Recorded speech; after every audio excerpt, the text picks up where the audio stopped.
Elections టైంలో టాలీవుడ్లో సమకాలీన రాజకీయాలపై సినిమాలు రావడం క్వైట్ కామన్. 2024 ఎలక్షన్స్ని టార్గెట్ చేసుకుని వేరియస్ పార్టీల వాళ్ళు రాజకీయ వ్యంగ్యాస్త్రాలు సంధించడానికి రెడీ అయిపోయారు.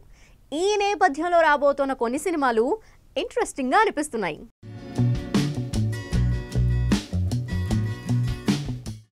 ఏపీ పాలిటిక్స్ లో మరోసారి అలజడి మొదలైంది. కల్పిత పాత్రలు అని చెబుతూనే ఆంధ్ర పాలిటిక్స్ చుట్టూ తిరిగే సినిమా ఒకటి ఇంట్రెస్టింగ్ గా మారింది.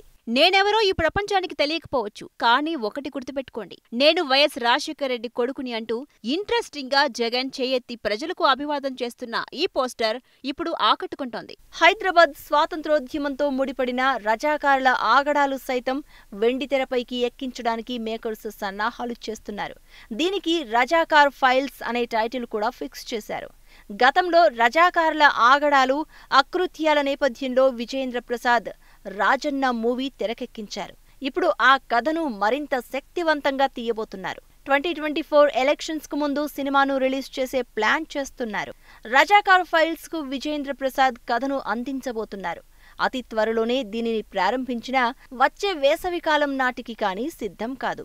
అందుకే రజాకార్ ఫైల్స్ ను వచ్చే ఏడాది జనవరి లేదా ఫిబ్రవరి నాటికి విడుదలకు సిద్ధం చేస్తే బాగుంటుందని మేకర్స్ ప్లాన్ చేస్తున్నారు. ఈ మూవీ త్వరలోనే అనౌన్స్ కాబోతోంది.